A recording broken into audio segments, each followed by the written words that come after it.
It was a dark and stormy night, and the sea was raging with ferocity.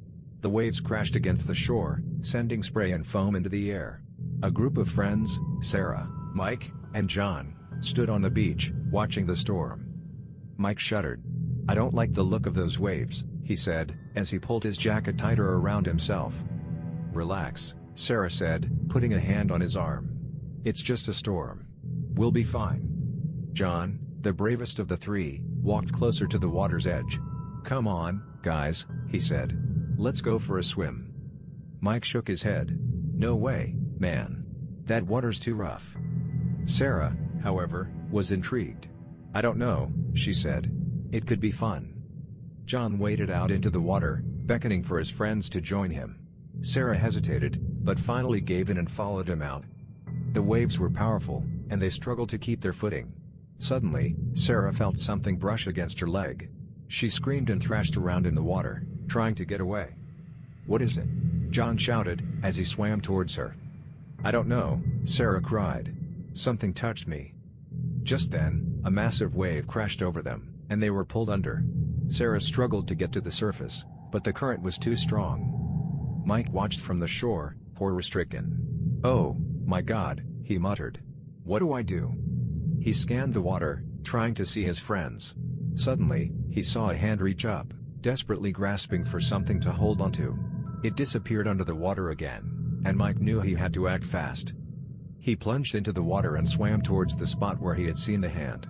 He felt something brush against his leg, and he kicked out, hoping to fend off whatever it was.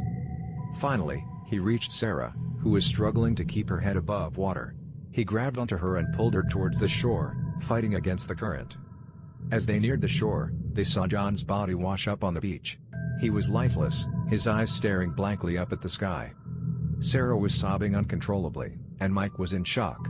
They had come to the ocean for a fun weekend, but now their friend was dead. The storm raged on, and the ocean churned with anger. Mike and Sarah clung to each other, watching the waves crash against the shore, wondering what other horrors lay hidden beneath the surface. Mike and Sarah sat on the beach, their bodies shaking with fear and cold. Sarah's teeth chattered as she looked out at the ocean. "We have to get out of here," she said, her voice trembling. "We can't stay here." Mike nodded, still in shock from what had just happened. "You're right," he said. "Let's go back to the cabin." They stumbled up the beach, their clothes soaked and heavy. The wind whipped at their faces, and they could barely see through the rain. When they finally reached the cabin, they collapsed on the couch, still shaking from the trauma of the night. "What do we do now?" Sarah asked, her voice barely above a whisper. Mike looked at her, his eyes haunted. "I don't know," he said. "I don't know." They sat in silence for a few minutes, listening to the storm outside. Suddenly, they heard a sound that made their blood run cold, a tapping on the window. They both jumped up, their hearts racing. Mike cautiously approached the window and looked out. There was nothing there but darkness and rain. "What was it?" Sarah asked, her voice trembling. "I don't know," Mike said, his eyes scanning the darkness. "But we need to leave. Now." They grabbed their bags and headed for the door. As they opened it, they heard a sound behind them, a low growling noise. They turned around, and there, standing in the doorway, was a creature unlike anything they had ever seen. Its skin was slick and slimy, and its eyes glowed with an otherworldly light. Sarah screamed and Mike tried to run, but the creature was too fast. It wrapped its slimy tentacles around them, pulling them closer. They were trapped, helpless against the creature's grip. As they struggled, they heard a voice in their heads, a voice that whispered of death and despair. They knew then that they were lost, that there was no escape from the horror that awaited them in the depths of the ocean.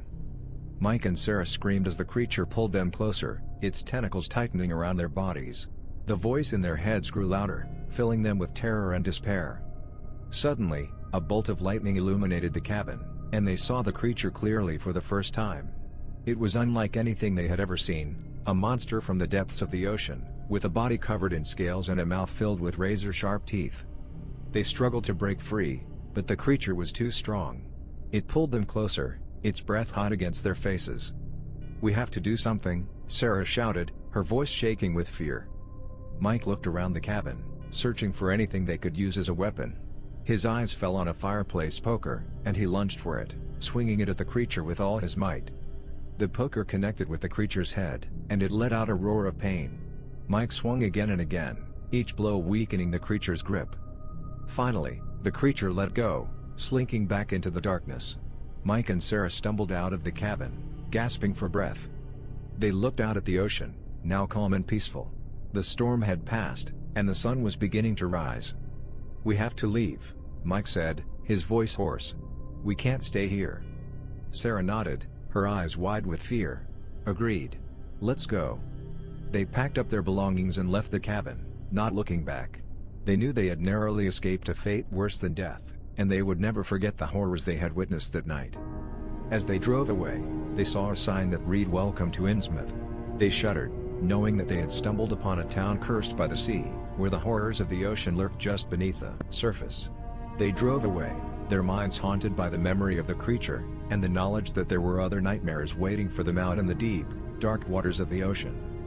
As they drove away from Innsmouth, Mike and Sarah couldn't shake the feeling that something was following them. Every now and then, they would catch a glimpse of a shadowy figure in their rearview mirror, and they would jump, convinced that the creature from the ocean had come after them. "Are you seeing that too?" Sarah asked, her voice trembling. Mike nodded. "Yeah, I see it. We have to lose it somehow." He hit the gas pedal, pushing the car to its limits. They careened around corners and barreled down the highway, the shadowy figure still in pursuit. Finally, they saw a gas station up ahead, and Mike pulled into it, slamming on the brakes. They jumped out of the car, gasping for breath, and turned around to face their pursuer. But there was nothing there. The shadowy figure had disappeared, and they were alone in the early morning light. "We have to keep moving," Mike said, his voice determined. "We can't stay in one place for too long." Sarah nodded, still shaking from the adrenaline. "Agreed. Let's go." They got back into the car and drove away, leaving Innsmouth and the horrors of the ocean behind them. But they knew that they would never forget what they had seen, and that they would always be haunted by the memory of the creature that had tried to drag them down into the depths. As they drove, they talked about what had happened, trying to make sense of it all. "What do you think it was?" Sarah asked, her voice barely above a whisper. Mike shook his head. "I don't know. But one thing's for sure, we're never going near the ocean again." Sarah nodded, her eyes wide with fear. "Agreed. I never want to see anything like that again." They drove in silence for a while, the only sound the hum of the car's engine. Finally, Mike spoke up. "You know, I've always been fascinated by the ocean," he said. "But now I don't know what to think. It's like there's a whole other world down there, and we don't know anything about it." Sarah shuddered. "I don't want to know anything about it. I just want to forget everything that happened." But as much as they tried to forget, the memory of the creature from the ocean lingered in their minds. They tried to move on with their lives, but they couldn't shake the feeling that something was watching them, waiting for them to let their guard down. Years went by, and Mike and Sarah grew old. They never spoke of that night again, but the memory of it stayed with them until the end. And as they lay on their deathbeds, they both had the same thought, that the ocean was a dark and terrifying place, full of horrors that no one could imagine. And that sometimes, it was better not to know what was lurking beneath the waves. As Mike and Sarah took their final breaths, they both felt a strange sensation, as if they were being pulled down into the depths of the ocean. The room grew dark around them, and they heard the sound of rushing water. Suddenly, they found themselves standing on a beach, looking out at the endless expanse of the ocean. But it was different from any ocean they had ever seen before. The water was black as night, and there was no sound except for the distant roar of waves. "What is this place?" Sarah whispered, her voice barely audible. Mike shook his head. "I don't know, but I have a feeling we're not supposed to be here." As they stood there, the water began to churn, and they saw something rising from the depths. It was the creature from that fateful night so many years ago, its scales shimmering in the moonlight. They tried to run, but their feet felt rooted to the ground. The creature approached them, its mouth opening wide to reveal row after row of razor-sharp teeth. Suddenly, the voice from that night spoke again, echoing in their minds. "You cannot escape the ocean. You are mine." Mike and Sarah screamed as the creature descended upon them, its tentacles wrapping around their bodies. They felt themselves being pulled down, down into the blackness. And then, there was nothing but darkness, and the sound of rushing water. As Mike and Sarah descended into the darkness, they heard the sound of voices whispering around them. They couldn't make out the words, but they felt a sense of unease as the voices grew louder and more insistent. Finally, they landed on a soft surface, and the voices faded away. They looked around, trying to get their bearings, and saw that they were in a strange, underwater world. The ocean floor was covered in strange, glowing plants and creatures that they had never seen before. Fish swam by in schools, their scales shimmering in the dim light. But there was something off about this place, something that made Mike and Sarah's skin crawl. As they walked, they noticed that the water was getting colder and darker. The plants grew sparser, and the creatures became fewer and farther between. They knew they were approaching something dangerous. Suddenly, a massive creature loomed out of the darkness. It was even bigger than the one that had attacked them so many years ago, and it had a hungry look in its eyes. Mike and Sarah ran as fast as they could, but they knew they couldn't outrun the creature forever. They could hear its massive form closing in on them, its tentacles reaching out to grab them. "Mike, we have to do something," Sarah yelled, her voice frantic. Mike looked around desperately, trying to find something, anything, that could help them. And then he saw it, a sharp rock jutting out of the ocean floor. He ran towards it, grabbing it with all his strength. As the creature closed in on them, he thrust the rock into its eye, causing it to scream in pain. The creature recoiled, giving Mike and Sarah a chance to escape. They swam away as fast as they could, not looking back, until they were sure they were safe. As they reached the surface, they gasped for air, their hearts pounding in their chests. They had survived, but they knew they would never forget the horrors of the ocean. And they knew that they could never go back, lest they be swallowed up by the darkness once again. They swam towards the shore, their bodies exhausted from the ordeal.